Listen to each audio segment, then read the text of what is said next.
Bonsoir. J'aimerais tout d'abord remercier M. Leonid Kadyshev, directeur de ce centre, grâce à qui nous pouvons nous réunir dans ce superbe amphithéâtre. Je voudrais ensuite vous transmettre les salutations de notre président, Alexandre Trubetskoy. Il se trouve actuellement à Salihard. Alors pour les amateurs de géographie, je préciserai que c'est une ville d'environ 50 000 habitants, située sur le cercle polaire, à 1900 km au nord-est de Moscou.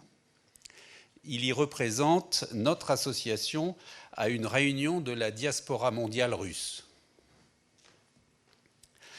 Deux personnes nous font l'honneur de leur participation à la conférence de ce soir. Monsieur le ministre conseiller de l'ambassade de Russie, Artyom Studenikov, et le capitaine de vaisseau, Alexei Markovski, attaché d'armement de cette même ambassade de Russie à Paris. Ils vont nous aider à réfléchir sur le nouvel équilibre stratégique en train de s'installer dans le monde. J'ai dit réfléchir, car comme d'habitude, notre objectif ce soir est de vous donner des éléments de réflexion plutôt que des réponses toutes faites. La tentative américaine de construire un ordre unipolaire a mené à une transformation extrêmement importante et préoccupante de l'équilibre stratégique mondial. Le président Trump a beaucoup contribué à cette évolution, mais ce n'est pas lui qui a lancé le mouvement. En décembre 2001, les États-Unis annoncent leur retrait du traité ABM, signé à Moscou le 26 mai 1972, au motif que, je cite George Bush, « Le traité ABM entrave la capacité de notre gouvernement à protéger notre peuple de futures attaques terroristes ou d'attaques d'États hors la loi. » C'est à partir de ce moment que la Russie a commencé à travailler sur une réponse asymétrique, suivant l'expression consacrée. Le président Trump, nous le savons, a amplifié le mouvement de retrait, sortant unilatéralement les États-Unis de plusieurs accords commerciaux, de l'accord sur le nucléaire iranien et, dernière décision en date, de l'accord sur les forces nucléaires à portée intermédiaire, décision qui concerne particulièrement l'Europe. Le président Vladimir Poutine a présenté une première fois les principaux résultats des recherches russes dans son discours à l'Assemblée fédérale du 1er mars 2018. Il l'a fait dans son style habituel, avec détermination et sans agressivité.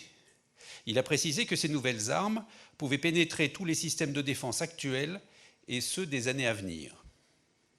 Passé l'effet d'annonce, les médias occidentaux, en particulier les médias américains, ont minimisé la portée des déclarations du président russe, certains ironisant même sur le côté irréaliste de ces annonces. Les États-Unis ont poursuivi leur projet d'encerclement de la Russie par des bases de missiles dits défensifs, mais qui peuvent en réalité être rapidement et de façon discrète modifiés pour tirer des missiles de croisière à tête nucléaire. Le président Poutine a donc réitéré ses propos un an plus tard, il y a un peu plus d'un mois, toujours devant l'Assemblée fédérale, avec cette fois un tout petit peu plus d'insistance, indiquant que les cibles du nouveau missile hypersonique Tsirkon seraient les centres de commandement des bases de missiles, conseillant aux dirigeants américains de faire quelques calculs, c'est son expression, avant de prendre la décision de poursuivre l'installation de missiles, en particulier en Europe. Afin de rendre les choses plus claires, la chaîne de télévision nationale Rassi 1, Russie 1, a diffusé le samedi suivant dans l'émission très suivie de Dmitri Kiselyov une animation montrant qu'en cas d'attaque, il faudrait moins de 5 minutes au Tsirkon embarqué sur des sous-marins pour toucher les centres de décision qui, là, étaient cités nommément et indiqués sur la carte. Mike Pompeo a continué à ironiser, s'exprimant comme s'il n'avait strictement rien entendu ni compris de ce qu'avait dit le président russe concernant les capacités directes russes contre le territoire américain. Les militaires américains ont, eux, compris de quoi il s'agissait, si on en croit les réactions de certains d'entre eux. Les nouveaux matériels sont évidemment impressionnants et je laisse aux spécialistes le soin de vous en parler. Mais j'aimerais pour terminer parler de l'évolution de l'armée russe depuis 2013.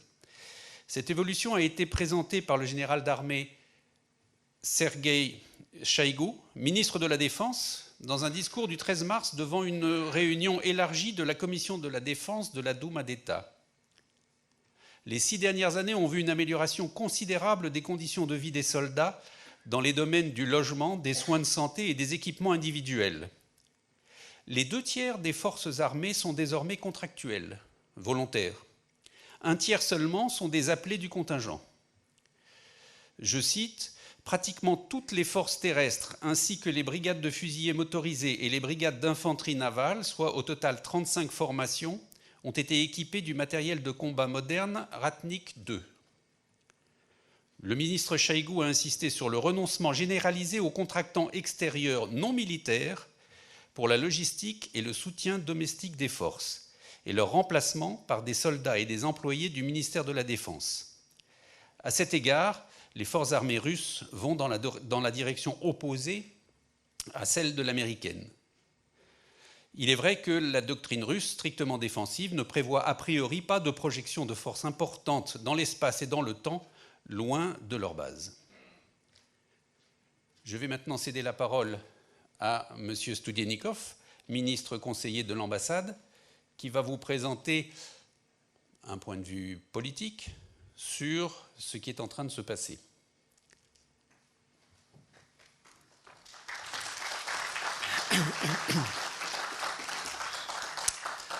Merci beaucoup, M. Plévinage.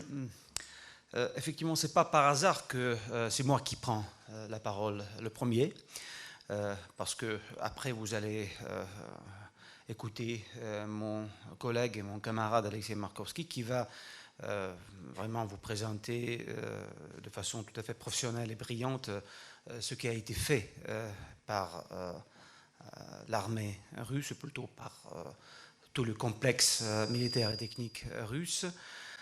Et c'est ce que vous attendez aujourd'hui, si je comprends bien, c'est ce qui provoque aujourd'hui un grand intérêt en Europe et dans le monde entier. Tous ces nouvelles armes russes, parfois qui appartiennent à un nouveau type d'armement. Mais c'est absolument impossible d'évoquer tous ces sujets sans parler du contexte géostratégique qui était à l'origine de toutes ces nouveautés, de toutes ces recherches effectuées par la partie russe, effectuées par la Russie, par mon pays. Parce que là, je veux commencer par cette thèse. Il est très important de comprendre que tout ce qui a été fait dans ce domaine, tous ces efforts non négligeables qui ont été faits, toutes ces recherches, tous ces résultats du travail de notre industrie militaire, toute cette modernisation de l'armée russe, ce n'est que la réaction de mon pays à la conjoncture internationale tout à fait défavorable qui nous a fait entreprendre toutes ces mesures. Et pour mieux comprendre ça, il faut revenir quelques pas dans le passé pour comprendre pourquoi et à quel moment la Russie a compris qu'il faut vraiment moderniser l'armée, qu'il faut faire des efforts nécessaires, qu'il faut adapter nos moyens militaires, nos moyens de défense, à la nouvelle situation dans le monde, à la nouvelle situation en Europe. Et je veux souligner qu'il est impossible d'évoquer tout le sujet purement militaire et technique sans comprendre qu'est-ce que nous avons vu dans le monde, comment le monde a évolué et pourquoi nous étions tout simplement coincés et obligés à faire le nécessaire pour assurer notre sécurité et nos intérêts nationaux. Donc, on peut parler des heures, évidemment. Je serai très bref et je vais parler de certains éléments clés de ces changements géopolitiques survenus dans le monde. Et je ne veux pas parler de l'élargissement de l'OTAN. Plusieurs choses ont été dites déjà sur ce sujet. Vous savez que la Russie était dès le début très réticent à l'égard de ce mouvement du plus puissant alliance dans l'histoire de la civilisation vers nos frontières. C'est clair et c'est évident. Mais c'est surtout certaines démarches unilatérales des États-Unis d'Amérique qui ont changé la donne géostratégique, qui ont influencé énormément la stabilité stratégique, qui est vraiment une condition absolument nécessaire pour assurer la paix et la stabilité dans le monde. Nous avons compris que les choses prennent vraiment une mauvaise tournure au moment où les États-Unis ont annoncé de façon tout à fait formelle qu'ils quittent l'accord sur la défense antimissile, le traité ABM. Déjà, cette décision unilatérale nous a fait montrer que les États-Unis ont dans la tête quelques idées stratégiques, c'est-à-dire nous avons, selon notre analyse, nous avons bien compris qu'ils veulent déjà ébranler le système, l'architecture internationale dans le domaine de la sécurité, en créant le système de la défense antimissile globale, qui aujourd'hui, selon les projets de Washington et de l'OTAN, selon ces projets, ce système va vraiment soit créé dans plusieurs coins du monde. On nous a expliqué évidemment que ceci concerne uniquement des rogue states, des États voyous, des groupes non étatiques qui pourraient procurer des armes, des missiles, des moyens balistiques et des moyens de transporter des armements de destruction massive en Europe, aux États-Unis. Mais dès le début, nos spécialistes, nos experts techniques ont bien compris que les installations qui étaient initialement prévues en République tchèque et en Pologne pouvaient endommager nos moyens, pouvaient endommager la stabilité, l'équilibre qui existait, qui a été créé par les efforts conjoints de l'URSS et des États-Unis à la fin des années 80 et au début des années 90. Après la sortie des États-Unis du traité ABM, plusieurs d'autres démarches ont été déployées par les États-Unis. Mais surtout, je pense de cette sortie annoncée du traité FNI, force nucléaire de la portée intermédiaire et de la petite portée. Ça, c'est une histoire qui mérite d'être examinée pendant vraiment des heures. Mais ce que je peux vous dire, aujourd'hui, nous avons plusieurs questions concernant cet accord-là, ce traité. Nous avons plusieurs questions que nous avons posées à nos partenaires américains et que nous avons commencé à poser depuis 1999. Mais toutes nos préoccupations, toutes nos inquiétudes, il y a des choses tout à fait techniques, et je vais citer trois éléments clés de nos préoccupations. Nous les avons posées très tôt, bien avant, 15 ans avant les reproches et les accusations de la part des États-Unis, selon lesquelles c'est la Russie qui a violé le traité, et ce qui a fait les États-Unis de quitter ce traité qui représente vraiment une pierre angulaire du système de stabilité stratégique en Europe et dans le monde. Vous savez qu'il y a un missile qui a été considéré comme par nos partenaires américains, missile 9M729, ce missile très connu aujourd'hui.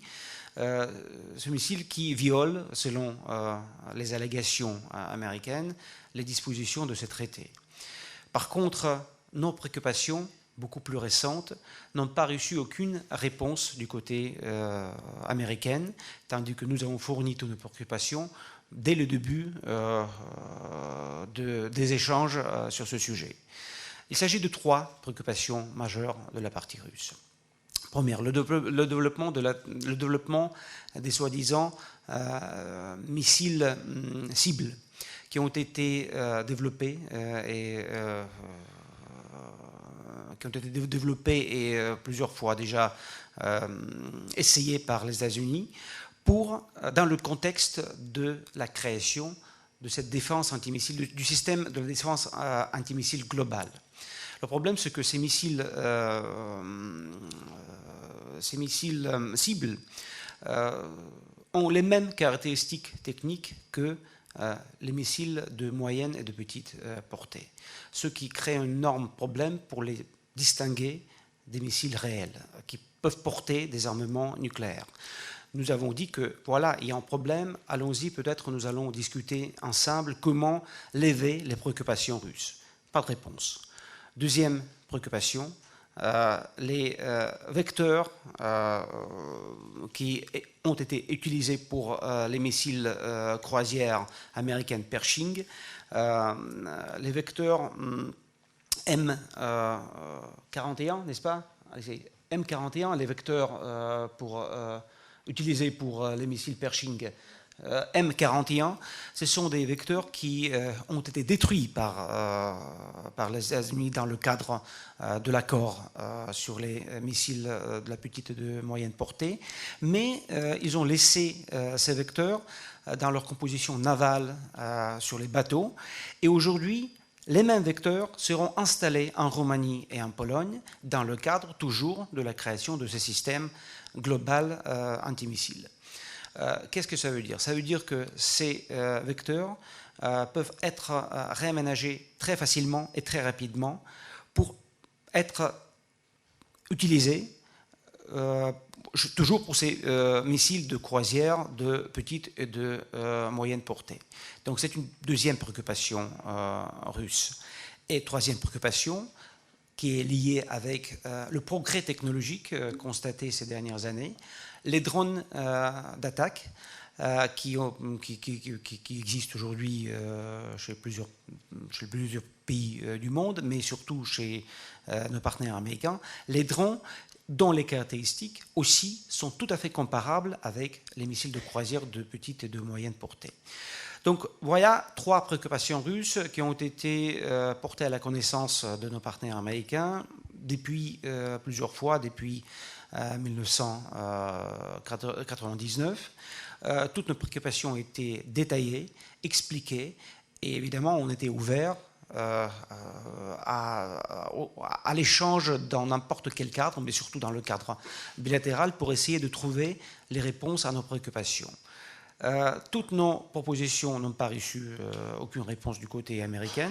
Ils étaient tout simplement négligés. Par contre, depuis 2015, les États-Unis ont évoqué d'abord la violation par la partie russe du traité FNI, sans aucun détail, sans aucune précision. Parce que dès le début, dès l'année 2015, tout de suite on a demandé qu'est-ce que vous mentionnez, de quoi vous parlez, de quels missiles, de quels essais, expliquez-nous. Seulement quelques mois avant la déclaration sur la sortie des États-Unis de cet accord, que nos partenaires américains, enfin, nous ont donné des informations plus ou moins détaillées sur cette missile 9 M729.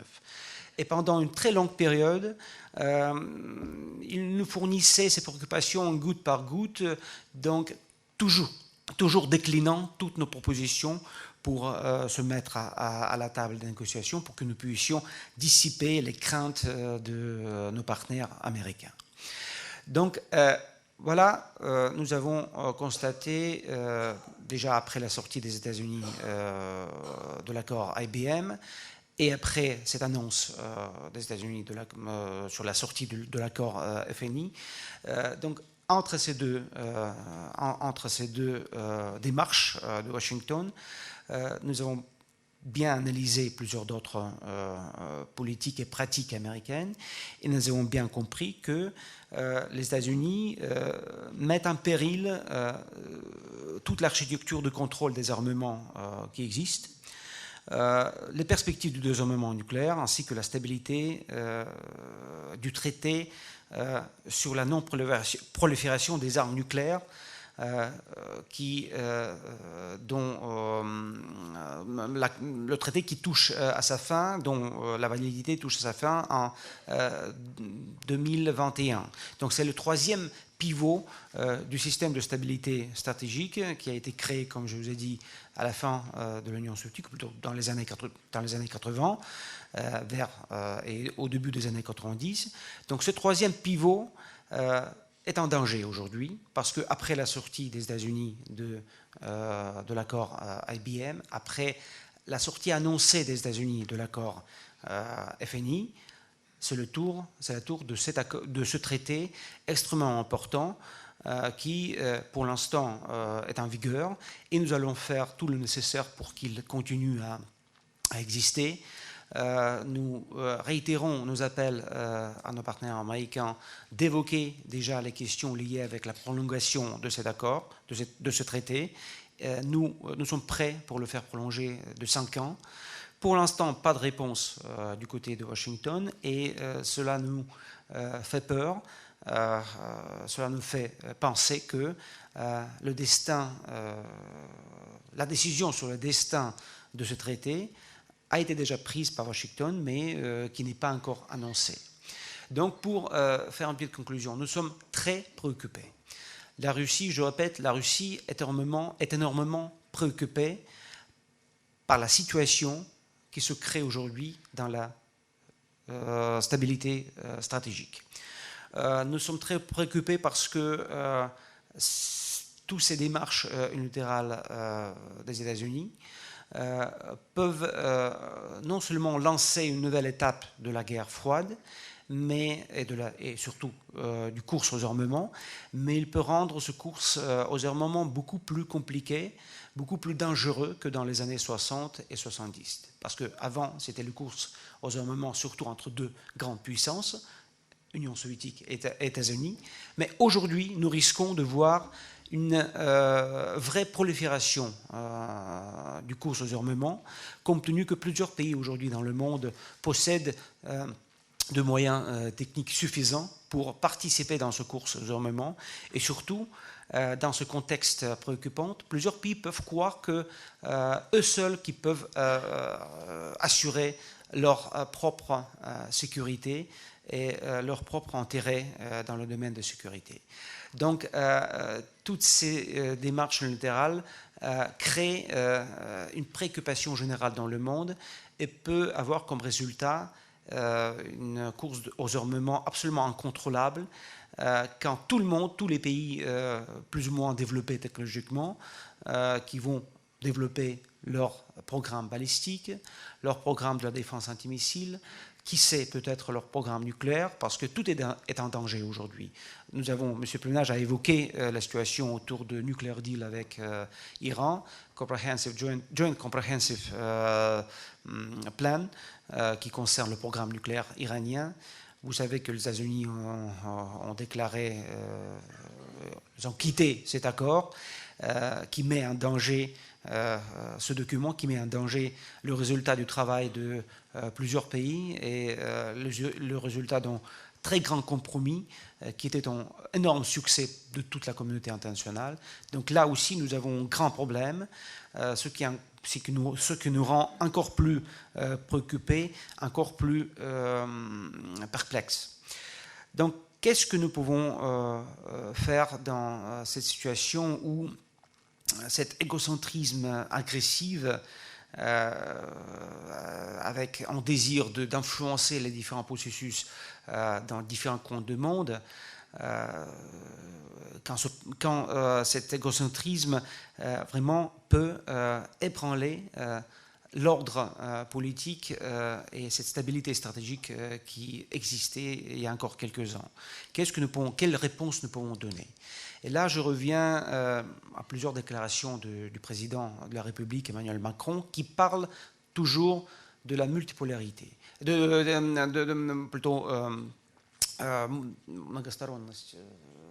multilatéralité, sur la multilatéralité. C'est ce que nous proposons. Nous comprenons très bien que la situation dans le monde a changé complètement. Une des raisons de la sortie des États-Unis du traité FNI, en tout cas selon les analyses des experts russes et étrangers, c'est le facteur chinois. La Chine qui n'est pas liée par ce traité et qui peut développer ses moyens dans le domaine balistique et dans le domaine des missiles de croisière de petite et de moyenne portée. Mais évidemment, nous pouvons comprendre qu'il y a des raisons pour des préoccupations américaines. Mais au lieu de détruire le système existant, au lieu de sortir de ce traité, Pourquoi ne pas élargir? Pourquoi ne pas inviter plusieurs acteurs internationaux pour parler plus élargi, pour trouver une solution, pour trouver des compromis? Ça, c'est l'idée de la Fédération de Russie. Nous sommes ouverts à un dialogue bilatéral avec les États-Unis. Nous sommes ouverts à un dialogue multilatéral avec la participation de tous les acteurs responsables dans le monde pour essayer ensemble de trouver les sorties de cette crise, parce que le moment est venu de parler d'une vraie crise de la sécurité, de la stabilité stratégique. Je pense que tout n'est pas perdu, mais nous avons besoin des efforts conjoints de tous les acteurs responsables et influents.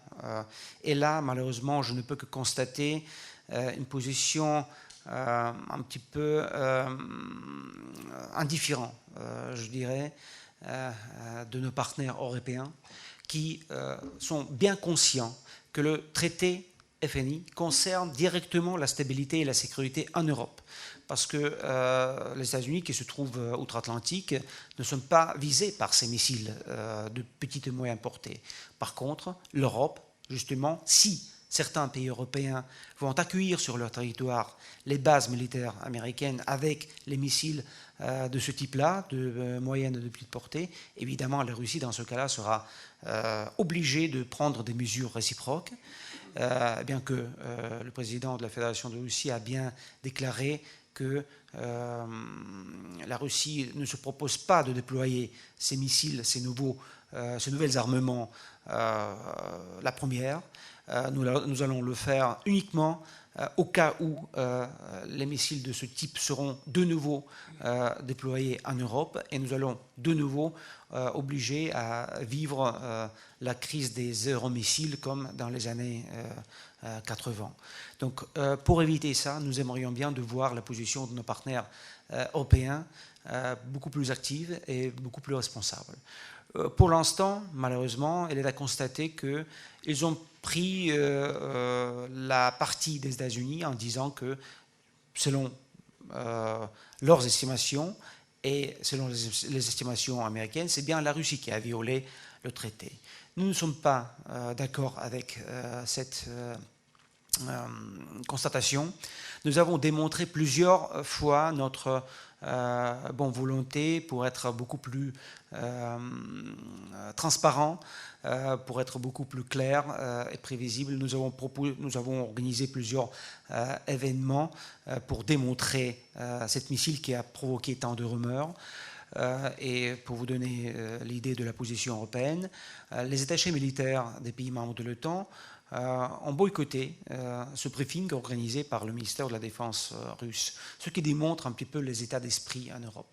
C'est très dommage et c'est très dangereux. Je répète, la Russie est ouverte à la concertation avec tous les acteurs internationaux, tout d'abord avec les Américains. Nous ne ménageons pas nos efforts pour, encore une fois, porter à la connaissance de Washington que nous sommes prêts à répondre à toutes les préoccupations américaines, à condition que les Américains vont répondre à nos préoccupations, qui sont aussi assez multiples et très réelles. Donc, pour l'instant, pas de réponse. Voilà pourquoi nous n'avons pas de raison d'être optimistes. La situation devient vraiment très dangereuse. Et dans cette situation, évidemment, la Russie a été mis devant la nécessité de développer des moyens militaires pour assurer notre défense, pour assurer notre sécurité dans cette situation tout à fait nouvelle. Je pense que je vais m'arrêter là et je vais donner la parole à mon collègue Alexei Markovski. Merci.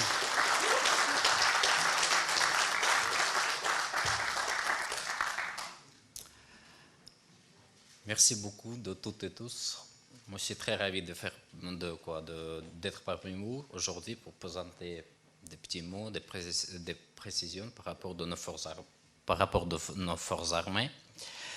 Et moi, je propose de planifier mon discours par deux parties. La première, c'est une petite analyse de la situation actuelle à l'échelle internationale. Et la deuxième partie, c'est la présentation de 6 nouveaux projets d'armement qui sont développés récemment. Tout d'abord, je voudrais vous dire que la situation internationale est caractérisée par une augmentation du potentiel de conflit.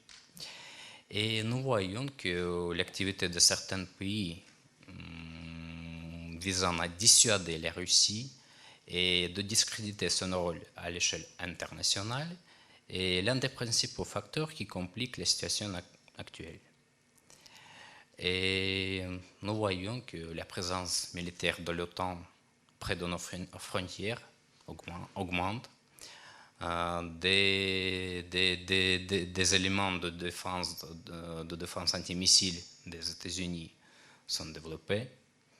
Les systèmes de stockage des biens et des armées sont en cours de construction, surtout en Europe, dans les pays de l'Europe de l'Est. Et bien sûr, dans ces conditions, dans ce contexte, notre commandement prend toutes les mesures nécessaires pour assurer la sécurité de l'État.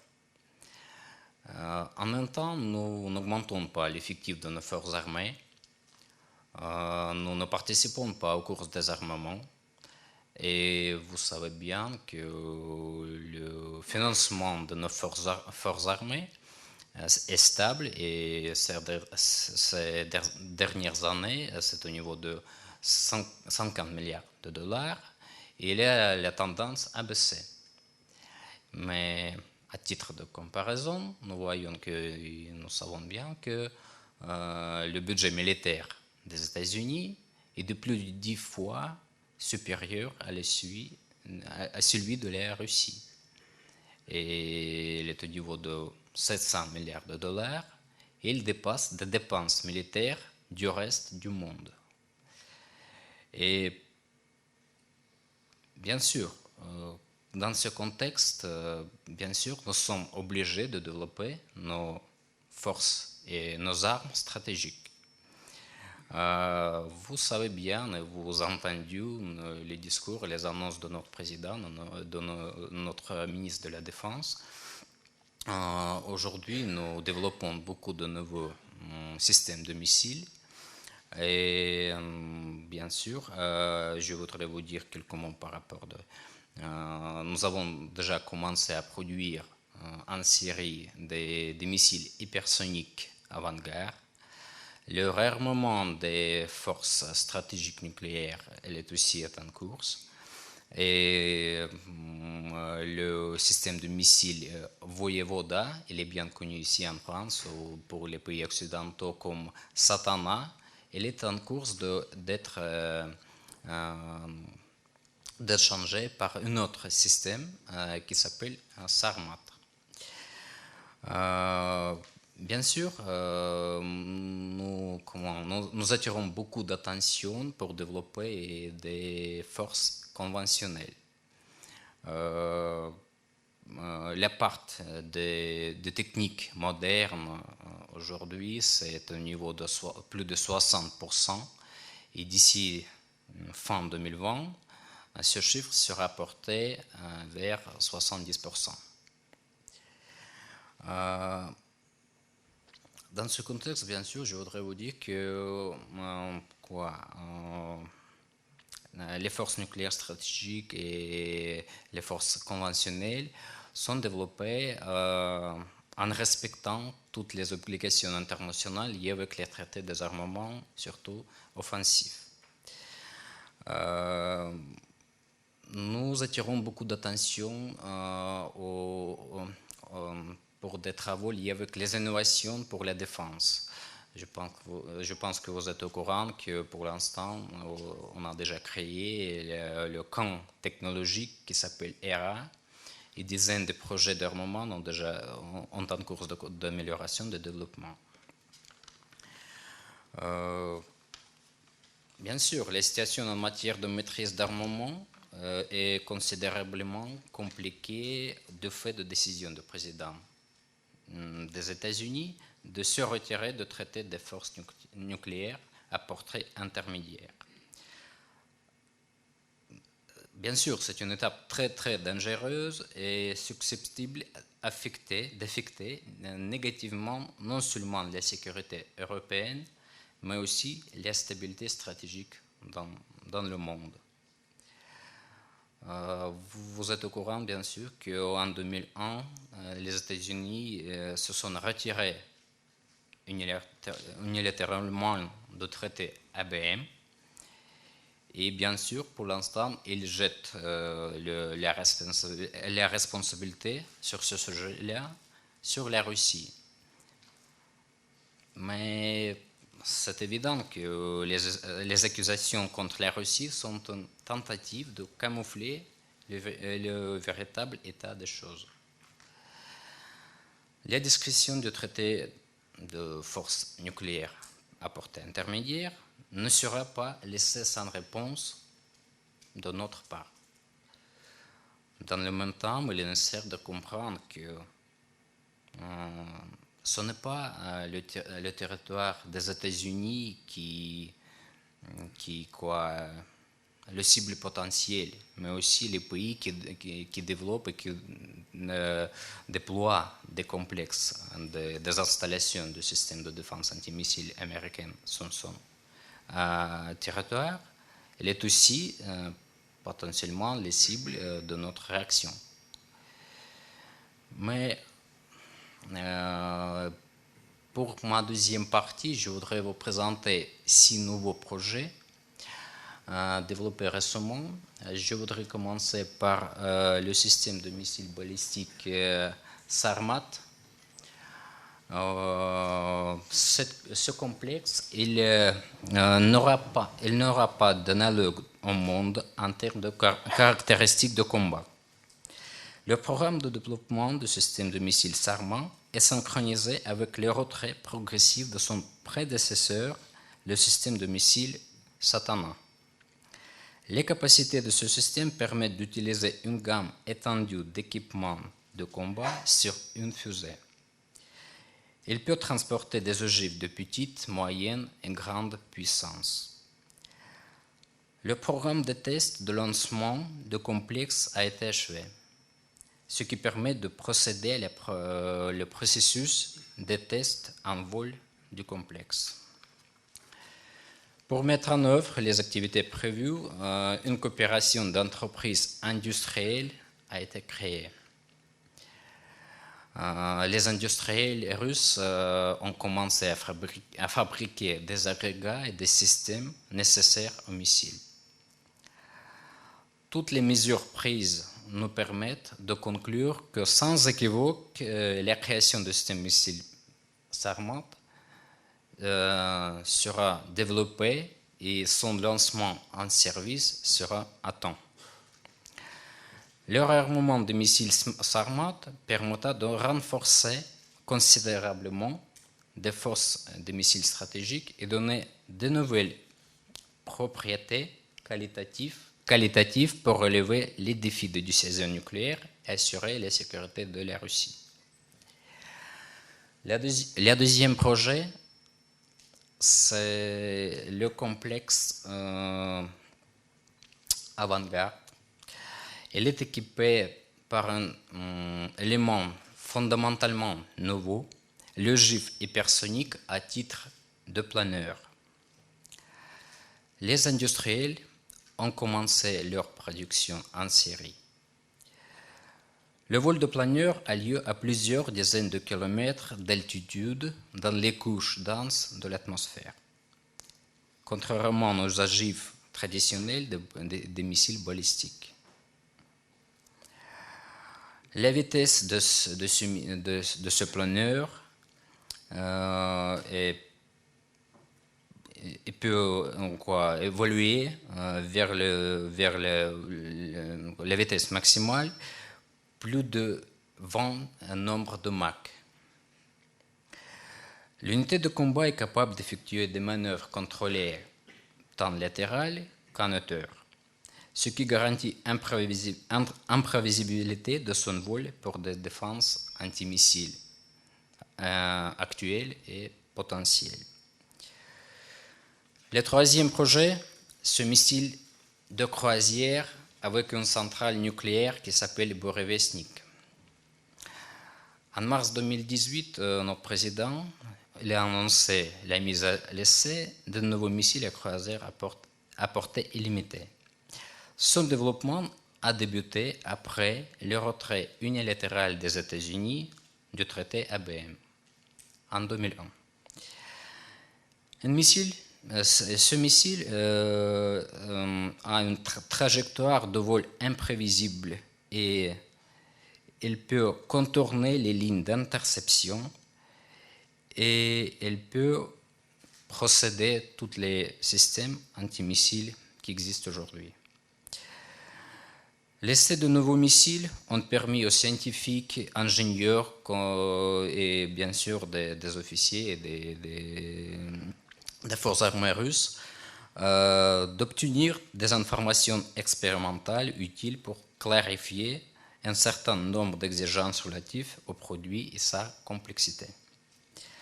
Aujourd'hui, la création de ce missile est réalisée d'une façon planifiée sur la base des exigences mises à jour et la conception des composants de missiles est en cours d'amélioration. Le quatrième projet, c'est le complexe de missiles hypersoniques Kinjal, ou le poignard, comme vous voulez.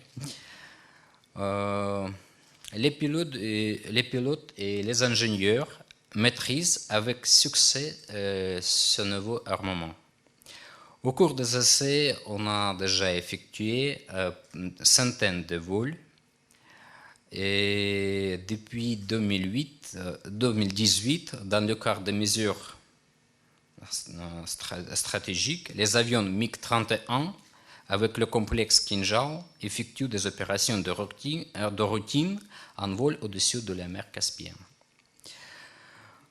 Au fil des événements, le personnel acquérit les compétences nécessaires pour préparer et exécuter les tâches qui lui sont assignées, et notamment à partir des aérodromes opérationnels. En collaboration avec les équipages de l'aviation de long rayon d'action, un exercice de vol tactique a été mené. Il consiste à mettre au point des actions pratiques pour détruire les cibles au sol et en mer. Au cours de cet exercice, les questions de planification, de préparation, d'utilisation conjointe des systèmes de missiles Kinjal avec des bombardiers Tu-22M3 ont été détaillées. Les actions pratiques ont permis de confirmer la haute efficacité de leur utilisation conjointe. À la suite des activités menées, toutes les tâches d'entraînement au combat ont été effectuées avec qualité et à temps. Le cinquième projet, c'est le système polyvalent océanique Poséidon. C'est aussi le système fondamentalement nouveau. C'est comme un drone, un sous-marin, mais sans équipage. Le principal avantage de Poséidon est son invulnérabilité contre les contre-mesures de nos partenaires. Les capacités uniques de dispositif permettront à la marine de se battre avec des porte-avions, des groupes de navires dans toutes les directions du théâtre des opérations océaniques. Le système affectera l'infrastructure côtière à la portée continentale. Le cycle d'essai d'une centrale nucléaire a été complété avec succès pour en équiper le véhicule. Et cet événement a confirmé la faisabilité de ce projet. Cette entreprise industrielle prend des mesures pour vérifier le fonctionnement en commun et la fiabilité de tout système de structure de cet appareil. Et bien sûr, notre ministère de la Défense organise des tests pour confirmer les caractéristiques dynamiques du système lors de lancement en conditions réelles et pour vérifier les paramètres de déplacement de l'appareil d'une façon autonome. Toutes les mesures visant à créer le système Poséidon sont en mise en œuvre conformément à notre programme de travail.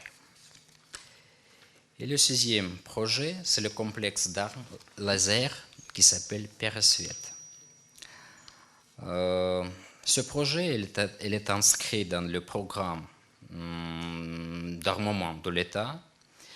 Et les forces armées russes ont reçu pour la première fois dans son histoire les armes les plus récentes basées sur de nouveaux principes physiques complexes d'armes laser. Aujourd'hui, ces complexes ont été déployés sur les lieux de leur déploiement et des travaux ont été organisés pour mettre au point de nouvelles armes. L'infrastructure nécessaire ont été préparés pour des missions de combat et les lieux de déploiement et des structures spéciales ont été mis en place pour accueillir le matériel et postes de travail. Le personnel des unités et d'équipe a été formé et améliore leur performance, leurs connaissances et compétences grâce à un bureau qui était construit et qui était fondé juste pour perfectionner ce projet.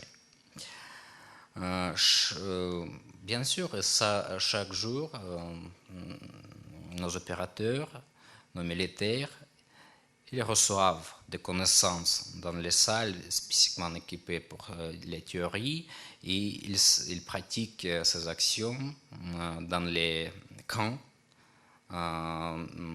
créés justement pour vérifier la faisabilité de ce projet. Voilà tout ce que je pourrais vous dire par rapport de ces projets.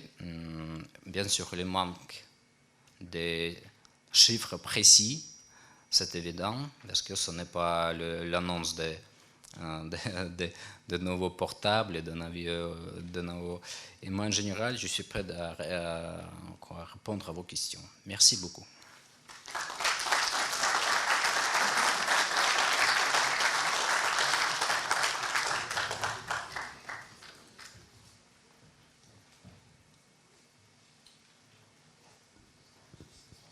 Bien, nous allons, comme d'habitude, passer aux questions.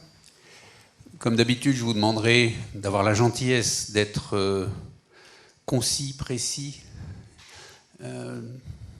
Certains parfois refont la conférence. Si vous êtes tenté, prenez contact avec moi et on va organiser une nouvelle conférence avec vous. Bon, plaisanterie mise à part, vous comprenez que plus vous passez de temps à poser une question et moins il reste de temps pour les autres participants qui ont aussi envie de poser des questions. Qui va poser la première question ?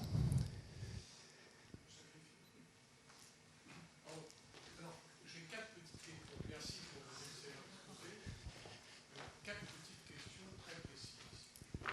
Est-ce que vous auriez l'amabilité de nous rappeler, à ceux qui connaissent moins, la doctrine nucléaire russe ? Celle de la France, stricte suffisance, pas de multi-avertissement, plus de Hadès, plus de Pluton. Vladimir Poutine, au moment de la Crimée, a laissé entendre que si on avait mis, le temps aurait fait des obstacles, il y aurait eu peut-être l'utilisation des armes nucléaires tactiques. Est-ce que c'est vrai ou de la propagande ? Deuxième, la France ne fait plus d'essais. Elle se targue d'être le seul pays qui procède à des simulations, vous savez, plus d'essais. Alors, étant donné que la Russie perfectionne à juste titre son arsenal, est-ce que vous faites uniquement par simulation ou par essai ? Voilà. Et bon, le côté chinois est intervenu. Et dernière petite question. J'ai posé la question à d'anciens camarades officiels français en disant est-ce qu'il y a encore un dialogue entre la Russie et la France sur ces problèmes ? Ils m'ont dit oui, on dialogue. Est-ce que c'est une politesse ou est-ce que, sans trahir de secret, est-ce qu'il y a un dialogue ? Parce que le ministre conseiller tout à l'heure disait « Ah, on déplore le manque de dialogue, c'est dommage. On a dialogué depuis les années 60. » Alors évidemment, la période actuelle, elle est pire qu'avant. Si on ne dialogue pas, où est-ce qu'on va ? Ou est-ce qu'il y a un espoir qu'un dialogue sera renoué ? Merci.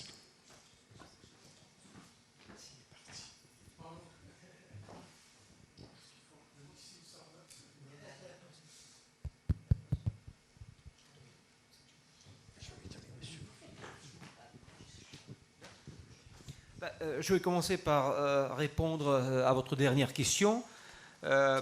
Dialogue. Évidemment, le dialogue existe. Et c'est un point fort des relations franco-russes. Nous avons dialogué dès le début de ce conflit, de ce refroidissement entre l'Occident collectif et la Russie, qui a débuté franchement bien avant les événements en Ukraine, mais les événements en Ukraine ont catalysé un petit peu les choses. Mais même pendant les années les plus difficiles, la Russie et la France n'arrêtaient jamais de se parler. Ça, c'est vraiment moi, un point fort de nos relations. En ce qui concerne les questions de sécurité, de stabilité stratégique, de désarmement, effectivement, ce dialogue existe et les échanges existent. Il n'y a pas très longtemps, il y a quelques mois, le vice-ministre des Affaires étrangères, M. Ryabkov, il est venu à Paris spécialement pour évoquer tous ces sujets avec ses homologues français. Donc c'est la pratique normale. Nous pouvons toujours rester sur nos positions, mais tout le monde, et je souligne, les Français comme les Russes, sont intéressés de maintenir ce dialogue. Bon, évidemment, on aimerait bien de se rapprocher dans nos visions des choses. Pour le moment, ce n'est pas le cas. Et quand je ne déplorerai pas, l'absence de dialogue, mais plutôt la position de l'Union, plutôt des pays européens, des pays membres de l'OTAN, par rapport à cette décision américaine de quitter l'accord FNI. Nous aurions aimé que les Européens soient moins partiels, qu'ils exigent plus de, de preuves de la violation par la Russie de ce traité. Eux, ils ont adopté une autre position, peut-être c'est pour respecter cette unité de l'Alliance. Ils ont accepté tous les propos des Américains au lieu de nous proposer de donner notre vision des choses. Ça, c'est dommage. Voilà. En ce qui concerne les essais nucléaires, évidemment, je ne peux que confirmer que la Russie respecte ses engagements dans le domaine. Nous n'avons aucun projet de reprendre les essais nucléaires. Et par contre, là, je souligne que ça aussi, c'est un élément dangereux qui témoigne une fois de plus que la situation dans le domaine de la stabilité stratégique est très dangereuse. Parce que, qu'est-ce que je veux dire ? Je veux dire que les Américains qui n'ont pas ratifié l'accord sur l'arrêt, sur l'interdiction des essais nucléaires, ils n'ont pas ratifié et aujourd'hui, ils commencent à évoquer l'éventualité de la reprise des essais nucléaires par les États-Unis. Vraiment, on va suivre le développement des affaires, mais il paraît que la reprise des essais américains n'est pas exclue.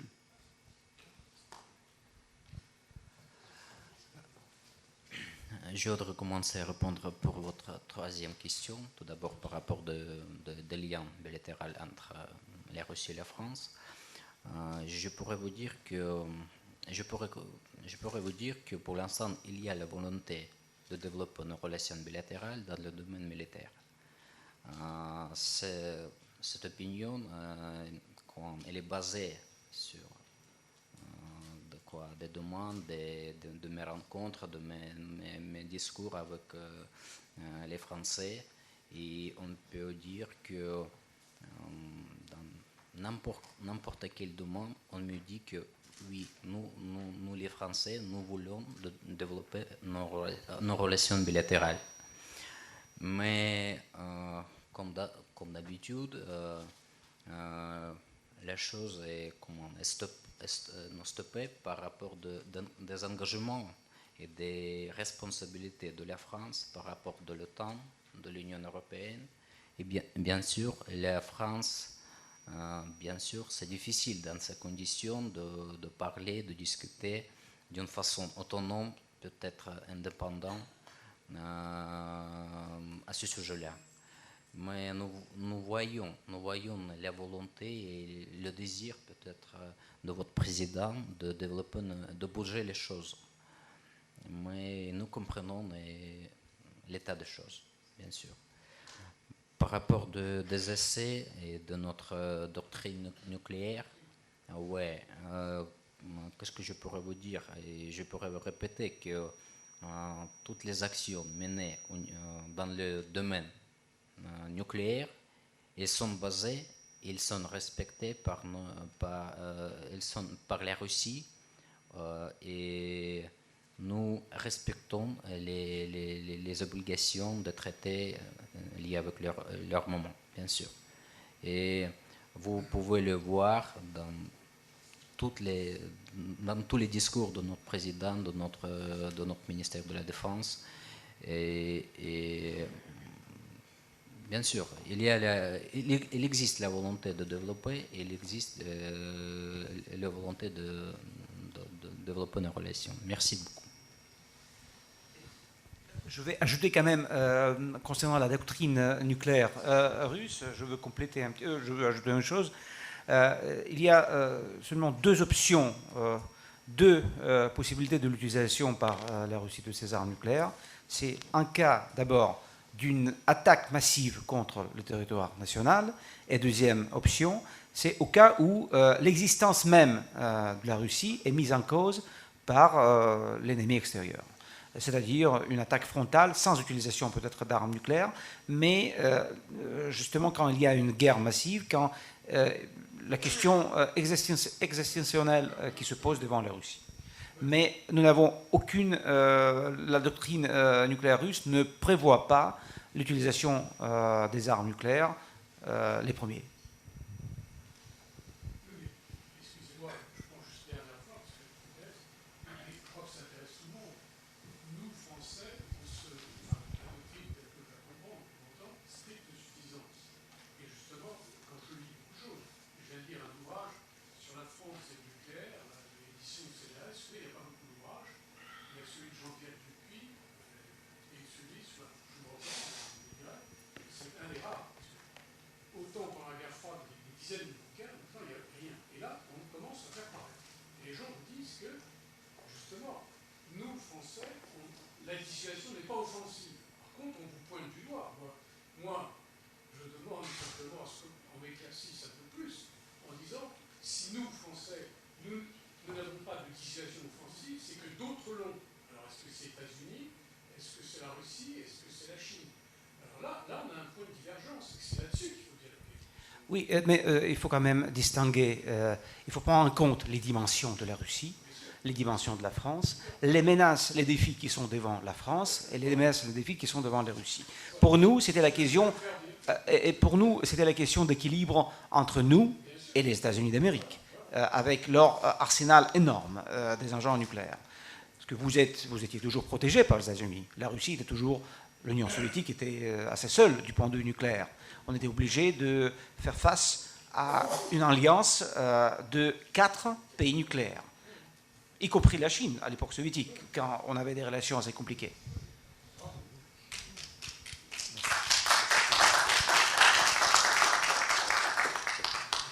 Fabien Berda, je ne suis pas diplomate, donc j'ai parfois un peu de mal avec le langage diplomatique, et lorsque vous nommez partenaire les États-Unis, c'est probablement une façon diplomatique de nommer un ennemi potentiel.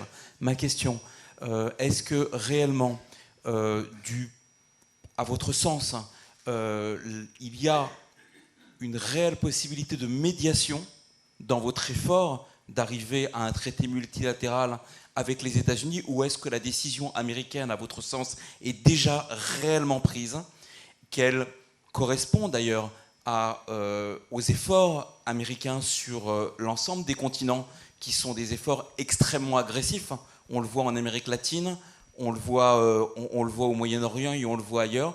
Est-ce que donc, globalement, c'est un joli conte de fées et que vous savez déjà pertinemment que vous ne pouvez pas faire autrement que vous armer face à une menace qui devient de plus en plus pressante?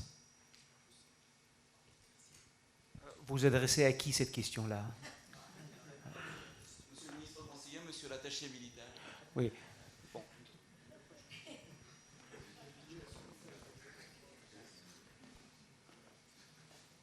Je voudrais continuer votre précision. Moi, je ne suis pas un politique pour parler de ce sujet-là, mais vous savez bien, de bon moment, il y a avec non pas les militaires qui commencent les guerres. Et bien sûr, vous avez évoqué la question d'ennemis potentiels, mais je voudrais peut-être répéter. l'expression évoque que notre doctrine militaire elle est défensive. Et toutes les mesures, toutes les actions menées dans le cadre de notre doctrine, elles sont liées avec les chapitres de ce document doctrinal.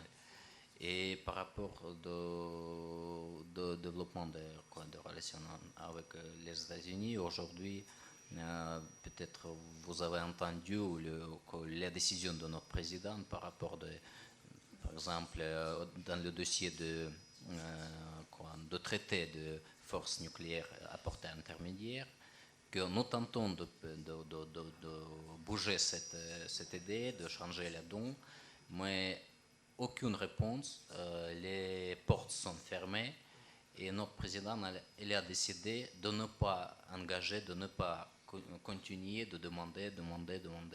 Parce que, bien sûr, il faut avoir il faut la possibilité de se respecter aussi. Merci. Et moi, je peux ajouter une chose.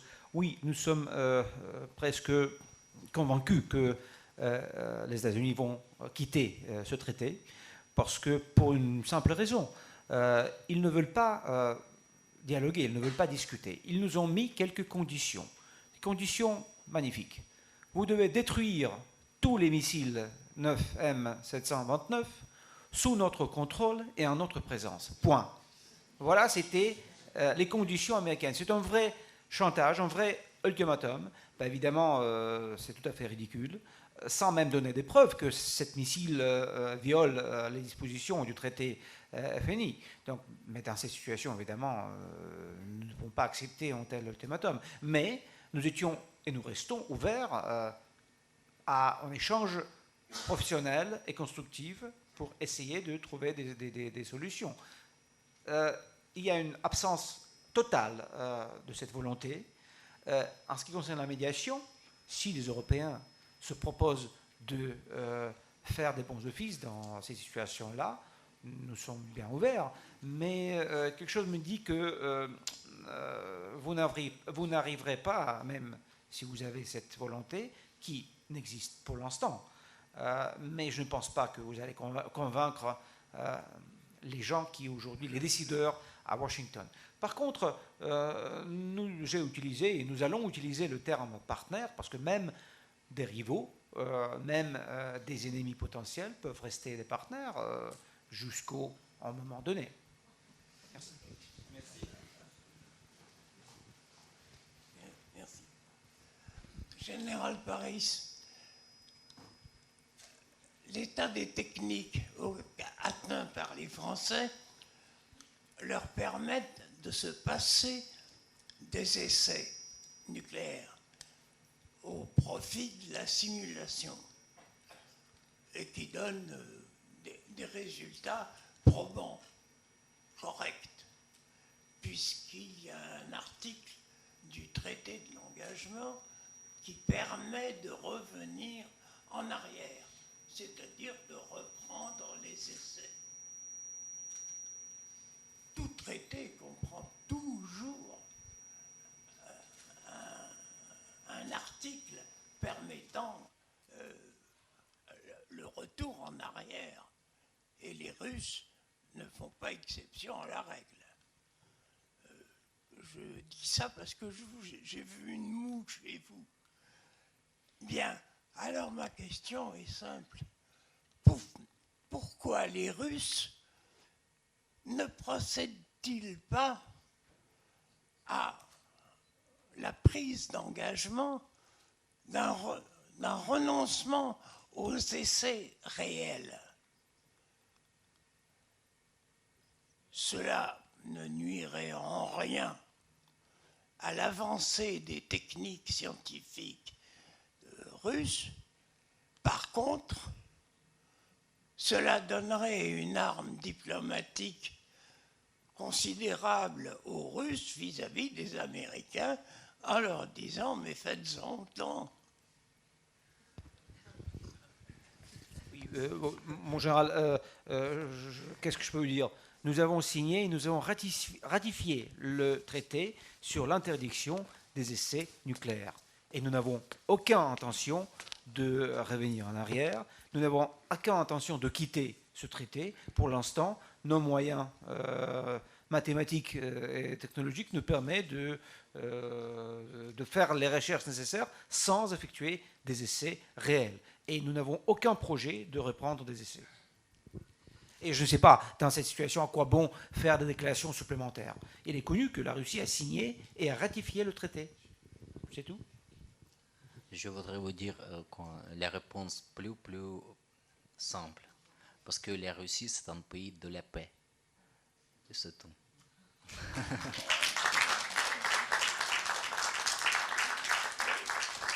Une réponse dans le militaire.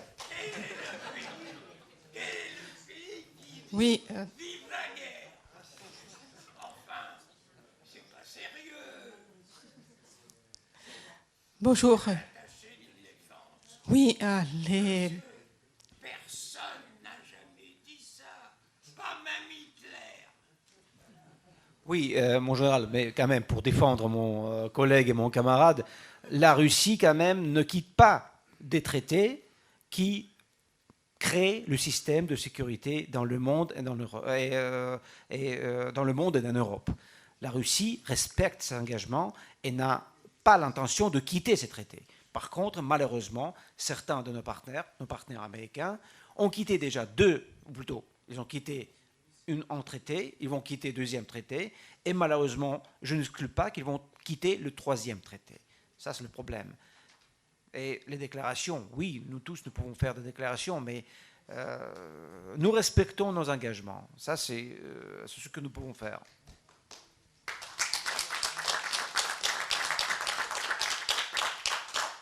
Oui, bonjour.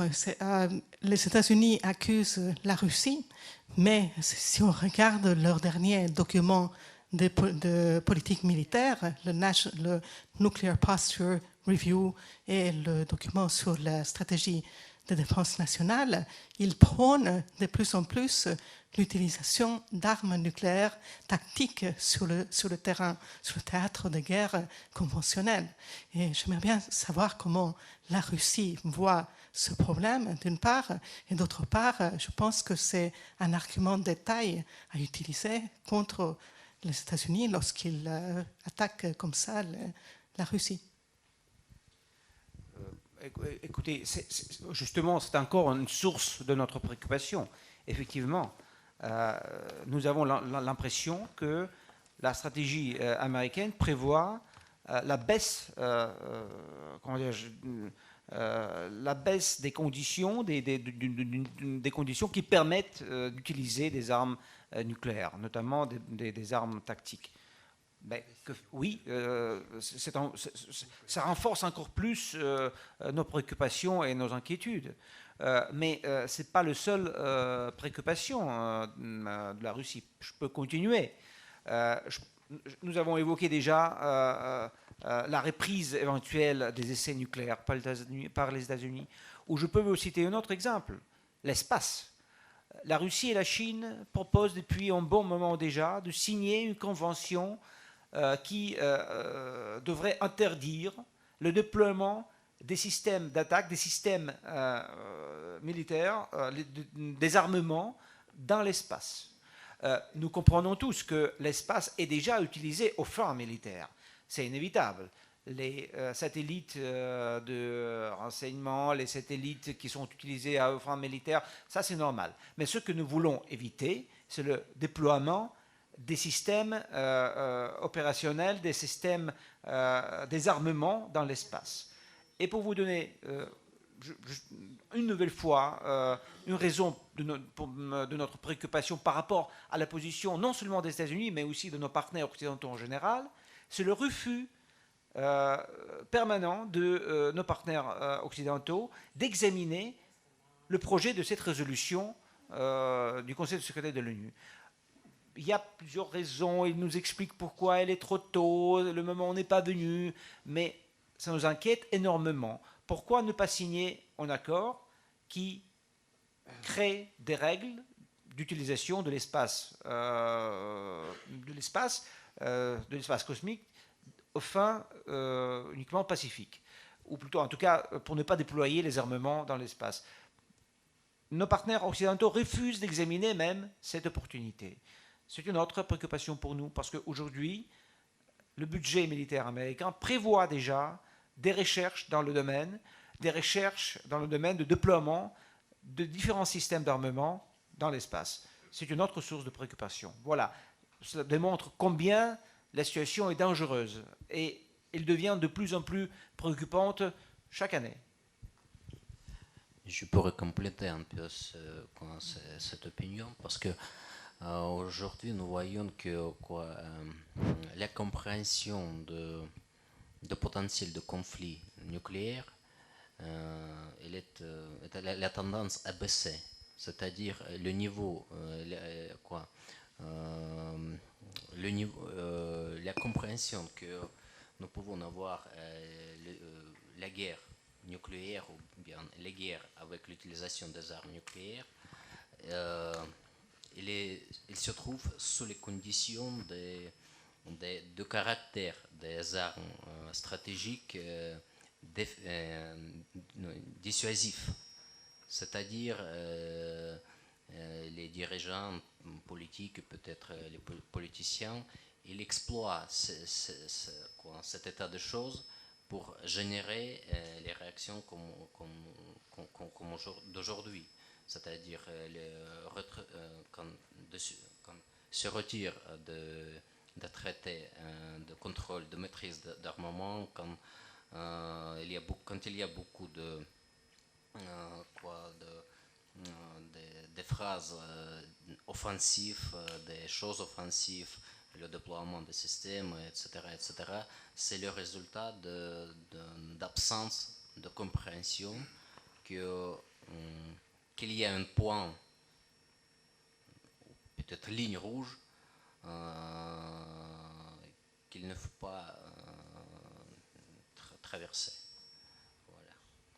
Merci. Oui. Une question. Oui, bonjour. François Caldor, avocat. Avant l'armée, il y a la population, le peuple. Est-ce que vous ne pensez pas qu'il y a une possibilité dans la stratégie américaine de pousser aussi bien l'Europe que la Russie, que la Chine à des dépenses militaires qui seraient insupportables pour les peuples et qui effondreraient l'économie de ces peuples du fait de la disproportion entre les dépenses militaires et les dépenses civiles pour assurer les besoins de la population et la stabilité des institutions politiques de ces pays. Écoutez, oui, l'exemple de l'Union soviétique et l'histoire des dernières décennies de l'Union soviétique est encore très fraîche dans nos mémoires. Nous savons tous que une des raisons, une des explications de l'effondrement de l'Union soviétique, c'était la course aux armements qui n'a pas été supportée par l'économie soviétique. Donc nous le comprenons très bien, nous sommes des réalistes, voilà pourquoi on va faire le nécessaire pour trouver des réponses adéquates, mais pas obligatoirement très très coûteux. Ça c'est une sacrée tâche pour notre industrie, et pour nos chercheurs. Pour l'instant, on arrive à trouver des solutions pareilles, parce que, en plus, je peux vous dire que nous n'avons aucun intérêt de commencer la course aux armements. Nous cherchons et nous trouvons des réponses aux changements technologiques du point de vue de sécurité, et nous allons continuer à trouver des bonnes réponses. Personne ne veut pas dépenser plus qu'il le faut pour assurer la sécurité de l'État. En tout cas, sachez que nous comprenons très bien ce danger.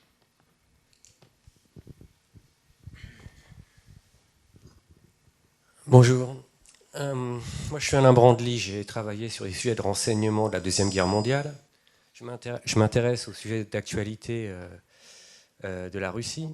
Et donc je suis assez stupéfait dans ce débat que personne n'a parlé du discours de Vladimir Poutine, qui mettait en avant donc, de nouveaux missiles balistiques à portée illimitée. Il parlait dans une conférence avec des militaires et des civils de missiles pouvant atteindre la vitesse Mach 10. Donc on parle de technologie MHD. Mach 20. Mach 20 20.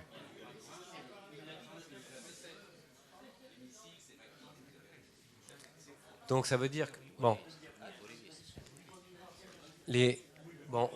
Donc on voit que la Russie, avec ses moyens, elle avait déjà démontré ses qualités d'engineering avec les missiles à torpille cheval, parce que j'ai appris ça, que les Russes avaient sorti ça fin des années 70, début des années 80, c'était déjà dans vos sous-marins. Donc ça veut dire que vous maîtrisez cette technologie de MHD et vous êtes capable donc, de pouvoir lancer un missile à portée qui n'est pas linéaire, donc ce n'est pas des portées linéaires, donc à propulsion nucléaire, à une vitesse de Mach 10, et il n'y a aucun système balistique qui peut effectivement s'opposer à un tir d'un tel missile. C'est parce que quand je vous ai vu présenter les différents vecteurs, je n'ai pas entendu de technologie... S'il l'a dit ? Bon, alors je retire ce que j'ai dit dans ces cas. Mais ça veut dire que vous avez...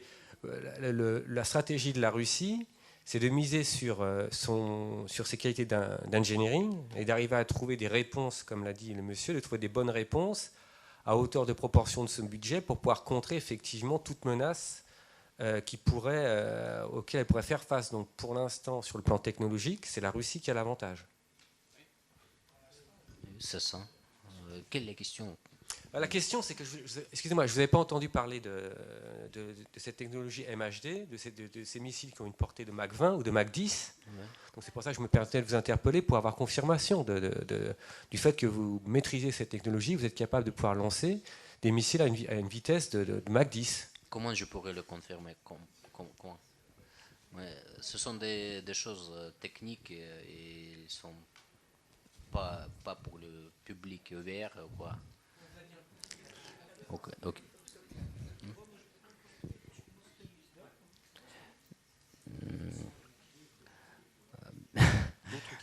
Je le confirme. Oui, mais en tout cas, je me permets de répondre à votre... C'est pas une question, c'est plutôt une question rhétorique. Oui, la Russie maîtrise aujourd'hui certaines technologies de pointe dans le domaine. C'est vrai, oui, c'est ça. Les États-Unis, ça c'est leur problème, oui. Pour l'instant, ils ne le maîtrisent pas, oui. Et nous maîtrisons.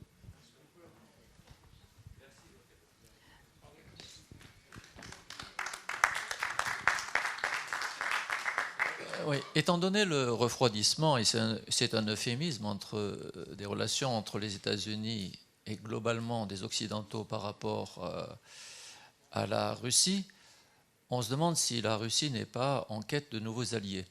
Or, objectivement, ça ne peut être que la Chine, puisqu'il y a eu déjà des manœuvres conjointes, il y a les routes de la soie, il y a un certain nombre de facteurs qui indiquent que la Chine pourrait éventuellement être un allié potentiel de la Russie.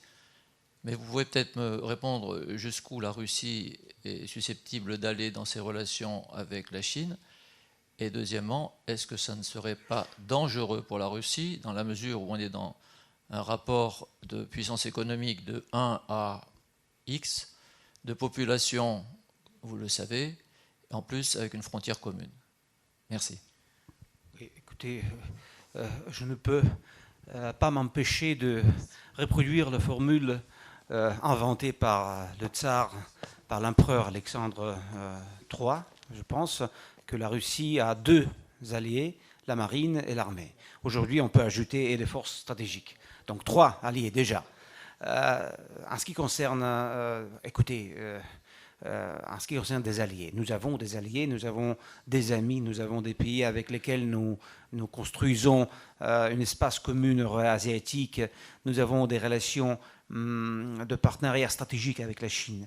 Jamais les relations russo-chinoises n'étaient pas si magnifiques qu'aujourd'hui, si développées, si différentes, si diversifiées, si profondes. Et la base de ces relations, c'est la même vision du monde d'aujourd'hui. Nous, avec les Chinois, nous constatons qu'aujourd'hui le monde devient polycentrique, multipolaire si vous voulez, que le temps de domination du monde occidental est révolu. Nos partenaires occidentaux ont du mal à accepter cette nouvelle réalité, d'où viennent plusieurs problèmes. Pour nous, c'est tout à fait évident, nous respectons l'Occident, nous respectons l'Europe. L'Europe, c'est notre partenaire économique numéro 1. Nous respectons la culture et la civilisation européenne parce que la Russie, c'est l'Europe. La Russie, c'est vraiment une partie intégrale de l'Europe. Mais la Russie, en même temps, c'est un pays asiatique par son histoire, par ses traditions, par ses liens, par ses frontières. Et la Chine, aujourd'hui, représente pour nous un partenaire vraiment important dans tous les domaines, mais y compris dans le domaine géopolitique, si vous voulez, grâce à cette conception du monde polycentrique où tout le monde, tous les centres de force doivent se respecter, doivent prendre en compte ses intérêts, doivent construire un monde basé pas sur les règles comme nous proposent nos partenaires occidentaux, mais sur le droit international, sur le statut des Nations Unies. C'est comme ça que nous pouvons construire un nouvel ordre mondial juste et équilibré. En ce qui concerne les préoccupations et les peurs liées avec l'immensité, la puissance énorme de la Chine, oui, ces préoccupations ont le droit d'exister, mais pour l'instant, nous sommes quand même optimistes. Nous ne constatons aucune envie chez nos partenaires chinois et toute l'histoire de la Chine le confirme. Nous ne voyons pas aucune envie expansionniste du point de vue politique. Économiquement, évidemment, la Chine, avec son potentiel énorme, veut développer ses relations, veut investir, veut venir partout, parce que les Chinois, ils ont leurs propres buts nationaux, et c'est clair, c'est compréhensible. Ils veulent ils veulent augmenter la qualité de vie de sa population d'1,3 milliard. Pour ça, il faut développer économiquement ses relations avec le monde entier. Nous comprenons ce souhait. Nous voulons que les intérêts de ces partenaires économiques et internationaux soient respectés. C'est notre vision de nos relations avec la Chine. Nous n'avons pas de peur. Mais écoutez, voilà pourquoi nous développons nos moyens militaires, et voilà pourquoi nous modernisons notre armée. C'est pour assurer la sécurité dans la Russie, aujourd'hui, demain et après-demain.